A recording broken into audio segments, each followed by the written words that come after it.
You are listening to That's What I Call Marketing with your host, Connor Byrne. Today's show is supported by the Indie List, the leader in providing you with easy access to hundreds of highly experienced marketers quickly and cost-effectively. Visit theindielist.ie to speak to the Indie List team today. Welcome to That's What I Call Marketing, the podcast where you will hear from the leading lights in the marketing world and listen to their unique insights. Well, it is time for Top of the Marketing Charts May 2024, and let's see what made it onto the list. Of course, do leave a comment with what you think we might have missed, or if you disagree with any of the views that I share here today, please join the conversation. I really want to hear your opinions. So, big pre-testing ad debate in May. Probably not only in May, but it kind of came to the fore a bit in this month. Look, these conversations are always great to see, and as is demonstrated so often on That's What I Call Marketing, there often isn't one correct answer, and these discussions that get into the detail a bit more are good, as it causes people to think and understand things more deeply.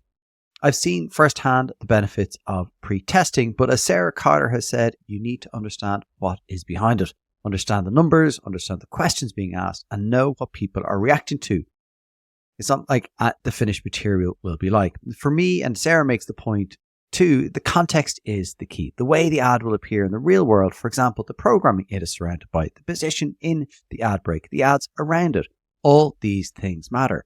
And you probably don't find that in pre-testing. Fergus O'Carroll shared his view based on a conversation with the Molson Coors CMO. He says that certain research companies are doing a great job of normalizing pre-testing. They're making it feel like everyone's doing it and that it's a predictor of success, or at least a minimizer of risk. They can all predict effectiveness and have a formula to get you there, that they're not killing or at least dramatically soften the chances of you ever standing out. We have to be careful not to fully buy into this. We have to ask the tough questions about the methodology and the questions being asked. Our job is not to beat the test, but to build the business. Now, in Marketing Week, Mark Ritson disagrees with Fergus, Sophia, and probably Sarah too, saying that pre-testing has changed. And look, it is changing. And with those changes, it's time to acknowledge that to push back against anti-pre-testing is to reveal a lack of awareness of these changes and the opportunities they present to avoid failure and improve effectiveness. Mark points out that pre-testing of old, a terrible storyboard, is a thing of the past, and sophisticated animatics, and he shares an example of Carlsberg's work, show how far that has come. He also shows examples from Sky, who were skeptical about System 1's pre-testing, and they actually put the testing to a test and found out based on historic ads and real-world results that the testing was a very good predictor of performance. Good news for System 1 and Sky. Peter Field joined in to Writing and Marketing Week to support Mark Ritson's point and give System 1 more backing. He said, we found the campaigns that did best in System 1's pre-testing methodology were considerably more effective than those that tested worst. Peter shares data to back all of this up and says the pre-testing levels have fallen, and in his view, marketing is missing a trick. However, Professor Byron Sharp disagrees, saying on LinkedIn that I used to be a fan of pre-testing until I looked at the evidence. If it were a pharmaceutical, it would have been withdrawn from the market. To be fair, I do love that analogy. Max Keane sums it up well, saying that we have allowed ourselves get to the point of mushy middle work. Riding in the drum, he says that pre-testing doesn't have to mean paint by numbers. He said that it is incumbent on us to be better guardians. He points out that pre-testing isn't going anywhere. Look away now, Byron Sharp, and calls on creative agencies and pre-testing agencies to become allies in the pursuit of great work. As I've said, I've seen the benefits of pre-testing, but I agree with these points raised. You need to understand the context of testing, not chase the numbers. As I shared with Mark and V on our Mindless Marketer series, I think the challenge here is for smaller brands that can't afford pre-testing. Are we telling them that they shouldn't go out to market? I don't know. It's a tough one. But he wasn't talking about all advertising, was he? Yes, Professor Galloway kicked off the month with a big bang from John Evans, landing the interview with Prof G. Now, I've had my fair share of professors on this show, but Prof G is having none of That's What I Call Marketing. I was definitely keen to listen in to see what he had to say. Now, the big headline was the discussion on the end of the brand era. Now, when I listened to it, I wasn't as horrified as lots of people seem to be. I think it's very true when he says that pre-1995, I think that's the date he mentions, people had about 3 channels to watch, and 80% of people were in front of one screen and on one of those 3 channels, so you could reach them easily and through cultural codes sell them things. It worked. People did drink Bud because those frogs were funny. Now the debate sort of fell off the rails a bit when he said, I don't recall the last Amazon commercial I saw. Lots of people have pointed out that Amazon do a lot of advertising, and that is true. What a great Christmas ad they had last year. But I do think it is hard to argue against the fact that how we may have thought about advertising has changed. I'm not sure anyone really disagrees with that, do they? Is brand dead? Is marketing dead? No, I don't buy that. Anyway, all that aside, for me, the most important thing that came out of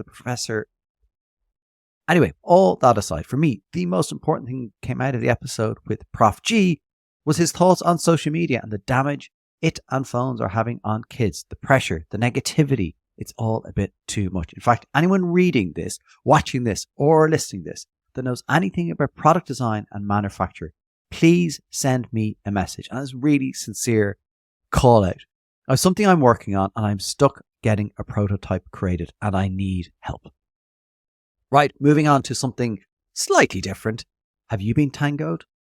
Well, as if to prove Galloway wrong on some level, Tango came out with some great new work, an ad. Now, anyone remembers the Tango's ads of the 90s will remember how wildly odd and off the rails they were. They were brilliant, and this ad was aiming to lean into that heritage. I love when brands do this. Check out Tui's news story in Australia with Chris Allen that I have on the podcast. Great Britain marketing director Munwar Chisti, and apologies if I'm pronouncing that wrong, said Tango is back with another mischievous ad, building on our brand's iconic roots as we continue to break boundaries within the soft drinks category. It is great work. The casting is wonderful. The warden is great, but I won't lie, I was waiting for the warden to get tangoed. Still, great to see the brand aiming for fame. The state of sales. Arctic Fox released a study about the state of sales, what sales leaders are focused on, digital trends and their impact on sales, competency gaps, a great read for anyone who works with sales and of course in sales. But it got really interesting for marketing with the headline around the state of the relationship. 50% of sales leaders rate their working relationship with marketing as neutral or ineffective. Ooh, that's not good news, but neither is this, combined with a lack of trust in marketing teams to focus on what matters and their ability to deliver often results in sales reps taking matters into their own hands, executing marketing tasks independently to deliver on their sales objectives. I've seen this happen firsthand and it scares the life out of me. The problem seems to lie in the lack of understanding among sales leaders as to what marketing can and should do. As Tara Sullivan said, no is a complete sentence. It is sounding this gap exists, but sometimes not surprising, especially in organizations that are built sales first and marketing comes in as a support function. And it is called that. And often one person is brought in to support the 20, 30, 100 people in sales. That is not a situation where the marketing person is set up for success and leads to early friction in the relationship. The marketer can often be junior, not feel confident enough to say no to doing the wrong things, and the whole thing is set to fail from day one. Any sales leaders reading, listening, or watching this, there are a lot of senior marketers that are available to help you with this early setup of marketing. The likes of the Indie List have fractional marketing leaders on hand who can ensure a marketing structure is built for success. The report offers more insights and suggested shared KPIs as a path for success. Just make sure that they're the right set of KPIs. I got to see the CMO of Elf present at Creator IQ in London at the start of the month, and Corey was incredible. She shared the work that was just released that week with Billie Jean King. The tennis legend serves up facts about the lack of corporate boardroom diversity in brilliantly entertaining work. There we go again. Entertainment. It works. What I love about the approach Elf has taken here is that they've leaned into a serious issue with humor and got it spot on. Elf have also released their Too Many Dicks campaign. The beauty brand found that men named Richard, Dick, or Rick claim a disproportionate number of boardroom seats. Great work by the Elf team. And I'm really hoping that Corey will come and talk to me when we are both at Cannes. I've sent messages to the team, Corey. Come on, get in touch. Well, marketers lost their absolute collective shit over the new Apple ad. There is no other way of putting it. Now, I've said before, that I take absolute no pleasure from any sort of work being released into the world and getting absolutely roasted. Apple didn't just make it on a whim. Lots of people would have been involved and hundreds of decisions made. As Damien Devaney said on this podcast, a good ad is hundreds of decisions the right way on top of a brilliant idea. And it's here that it probably went wrong for Apple. They made lots of bad decisions on top of probably not a brilliant idea. To make matters worse, people then showed Apple what they should have done, reversing the ad. I'm not sure they should have done that. Then they called out the LG ad that it made many years before. And then, while Apple were making an apology and they were really down in the luck, Samsung responded by suggesting they were not crushing creativity. Oh, what a mess. Of course, people had a pop at Samsung as well. Has Apple crushed creativity like everyone suggested? I argue no. I'm doing this on my Mac. Surely they have helped democratize it, or at least make it somewhat more accessible. Anyone with a phone can be a creator. Is that a bad thing? McDonald's UK have removed the iconic smile from millions of Happy Meal boxes to promote family discussions about emotion. Research commissioned by McDonald's highlights a startling statistic that nearly half of UK children feel pressurized to be happy constantly. In response, the burger chain has distributed 2.5 million limited edition Happy Meal boxes to over 1,400 restaurants nationwide. The boxes come with stickers depicting various emotions, allowing children to express how they feel by customizing their Happy Meal boxes. Nice idea to help normalize different emotion with kids. I go back to my previous point about social media and phones. Now, some people jumped in on this criticizing McDonald's for their role in childhood obesity and how that leads to mental health issues. There is a linkage between fast food and obesity. And, McDonald's have 2.5 million Happy Meal boxes that they need to shift as well. But Louise Page from McDonald's emphasized the campaign's goal was to encourage positive conversations about mental health within families. Now, I'm not sure if they partnered with a mental health charity in the UK on this one, and I'll be corrected if they have. But that probably could have been a nice way to close the loop and show real long-term commitment to the issue. Another massive fail happened in May. Was the month of disasters? I don't know. Bumble launched an ad campaign around a new product feature. Now, users of the app will know that it is well known as the platform where women make the first move. This is because the app had a requirement that women send the initial message to men in heterosexual pairings. Bumble changed that feature to allow women to preset an opening question rather than send a message every time in a product release. That seemed to go swimmingly.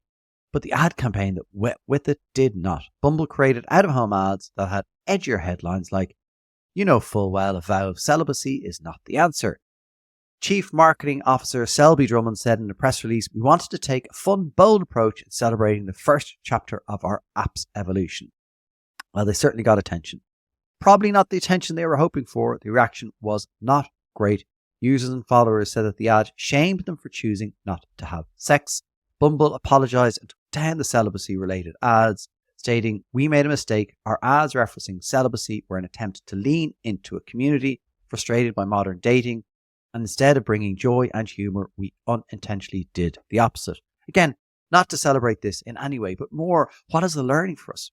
I think we've all been in situations where we can get carried away by an idea and run with it. With excitement, we get caught up and we don't have any checks in place, dissenting voices, diverse voices. Look, I'm not saying Bumble didn't do due diligence or pretesting, but something went wrong, and it's a great lesson for everybody. I read in Grocer that retail media will be bigger than TV by 2025, according to Tesco.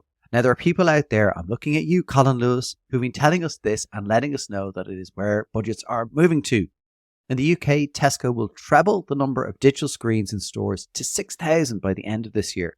Tesco is also planning a rollout of next-generation handheld scanners.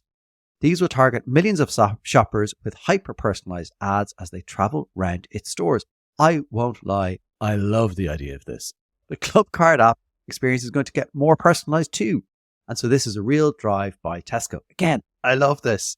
So will retail media be bigger than TV by 2025? Well, look, first of all, this is Tesco who are investing in this, telling us this. So maybe a pinch of salt. It is important, as eMarketer points out, to look at where the budgets are coming from. So is it taking from TV or other places? They suggest that in the US, between 60 and 70% of retail media dollars in 2026 will be net new to retailers, with the remainder coming from existing retail avenues like trade budgets, sponsorships, events, and promotion. That is a big chunk. And the US TV ad spending will fall by 7.7% to $62.42 billion this year, while retail media is forecast to grow by more than 20%, both this year and next, reaching $55.35 billion in 2024. Such big numbers, but the gap is closing. Will suppliers spend more on retail media by 2025? I suspect so. Do Tesco want more of the budget? Yes, they do. Can retail media do the same job as TV? Big brand building? Probably not. Will it play an ever-increasing role in the mix? And should it? Yes, absolutely. Google Search is about to fundamentally change. At Google's annual I/O Developer Conference, Liz Reed, head of Google Search, showed off changes in an AI-laden presentation. It seems that AI is now underpinning nearly every product at Google. And Liz Reed, quoted in Wired, has said that AI overviews won't show up for every search result. It will be reserved for more complex questions. For example, if you search walmart.com, you really just want to go to walmart.com. But if you have an extremely customized question, that's where we're going to bring this. The pace at which this is developing is fascinating. Closer to home, Expressway had a brilliant ad that made me laugh. Expressway have coaches that drive to the airport. This sounds like the most unglamorous category ever. But look, we all know the stress of getting to an airport, the luggage, the stress again, the 2 hours from long-term parking to short-term to departures. I'm to be convinced that a bus is a better option, but Expressway was starting to convince me. There's some wonderful casting, brilliant moments in this piece, and bravo to Expressway. You're talking about a bus to an airport and you made it entertaining. So I'm not sure about getting into this one. It was big news this month when Scarlett Johansson allegedly accused OpenAI of allegedly creating a voice that allegedly sounded like her. I'm just going to say allegedly a lot in case there's any problems. Reported in The Guardian, the Hollywood star said she was shocked, angered, and in disbelief that the updated version of ChatGPT, which can listen to spoken prompts and respond verbally, had a voice eerily similar to hers. This is what she said in The Guardian. I'll just throw allegedly in. Johansson, it seems, accused the artificial intelligence company of imitating her voice for ChatGPT after she turned down an offer from CEO Sam Altman to be a human voice featured in the AI chatbot's voice mode. But according to Fox News, again, this is according to Fox News, not That's What I Call Marketing, they are reporting from the Washington Post, the agent for a different actress who landed the role says her client was never asked to imitate Johansson's voice. Voice is now replaced, according to Bloomberg. OpenAI pulled the voice. The decision followed users saying it sounded unsettlingly like the voice of Johansson. Whew, what a mess. Bloomberg pointed out that something that needs to be figured out, and that is why women in particular are highlighted in hopes of making people comfortable with technology. Questions tech companies must grapple with if they continue to push customers to use ever more capable AI assistants. Oh, another organization is killing the CMO. There we go. Gone. Reported in Marketing Week, Kirsty Hunter has been Chief Marketing Officer at Innocent since 2020 and will no longer be CMO because guess what? She's stepping into a new role of Director of Marketing and Innovation as the business enters a new phase of growth. The new role is to give her greater scope to shape the marketing strategy across all regions, a spokesperson for the brand said, and she will continue to serve on the company's board. So what's all the fuss about? Well, Marketing Week quotes Mark Ritson, and the point that he makes that changing marketers' titles from CMO distracts from the job at the hand. As Mark says, will I do an accent? No, I won't try. Look, across at the parallel world of finance, if anyone ever tried to start a conversation about whether Chief Finance Officer was the right title, they would immediately be ejected from the 43rd floor executive office via the nearest window. Look, it is a fair point, but on the flip side, here we have a marketer who's taking on a wider remit. Surely that's a good thing. Maybe we should just stop talking about this so much and stop giving it headlines. Best of luck, Kirsty Hunter. Again, back into some Irish advertising. And I think this is really important in the context of a conversation that was had at the live event of the On Strategy Showcase, which I shouldn't be promoting another podcast, but it's a great episode coming out next week with a great Fergus O'Carroll. But it was about advertising and creativity in Ireland. And here we have an amazing, fun ad from Thinkhouse for the Irish family-owned fruit brand Keelings. Keelings is a lovely brand, great products, and I think is pretty much widely loved and trusted in this country. What Thinkhouse have done is injected a bit of fun into advertising fruit, and that's a really good thing. I love the new ad from Thinkhouse for Irish family-owned fruit brand Keelings. Keelings is a lovely brand, great products, and I think it's pretty much widely adored and trusted in this country.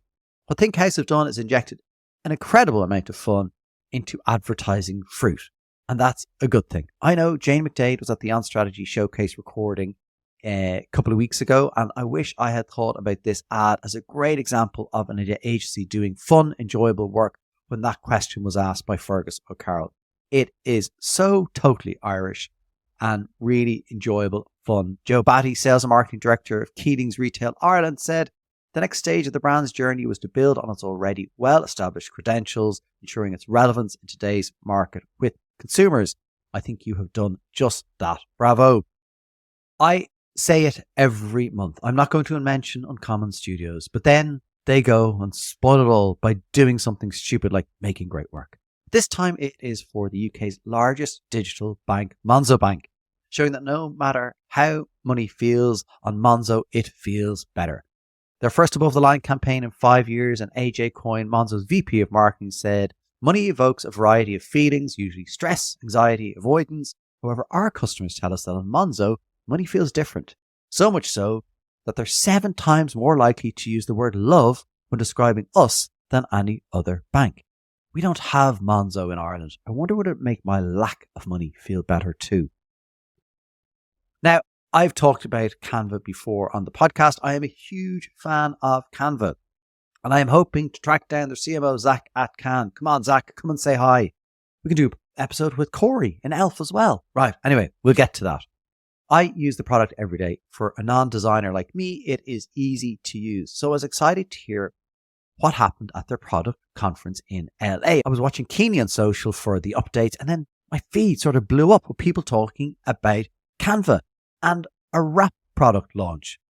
Comparisons were made to Logan Roy's rap performance. Some extreme reactions were about cancelling Canva subscriptions. I mean, you aren't being asked to rap when you design. But co-founder Cliff Ubrecht said the rap was by far his favourite part of the conference, saying tech company product launches have essentially tried to be Steve Jobs launching the iPhone since that happened. That's a great quote. We decided to be ourselves, do something different, and not take ourselves too seriously. Haters gonna hate. I don't know, but I don't suspect Canva said about going viral with this. Tell me if I'm wrong, Canva, but I don't imagine anyone is disappointed that they did.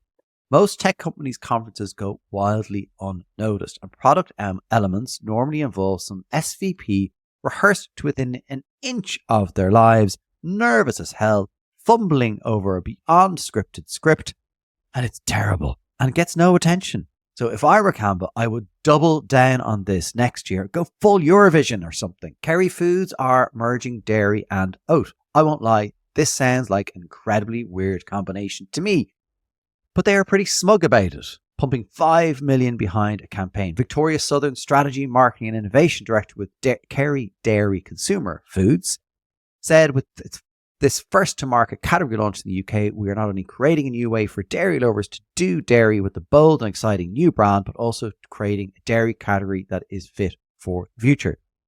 She's head of innovation. I'm not going to argue with her, but it does sound weird. Back to OpenAI. Well, one of my favorite sources of great marketing information, MI3 in Australia, reported that OpenAI had a dedicated team studying the catastrophic risk of models becoming too powerful to be supervised. Well, not anymore.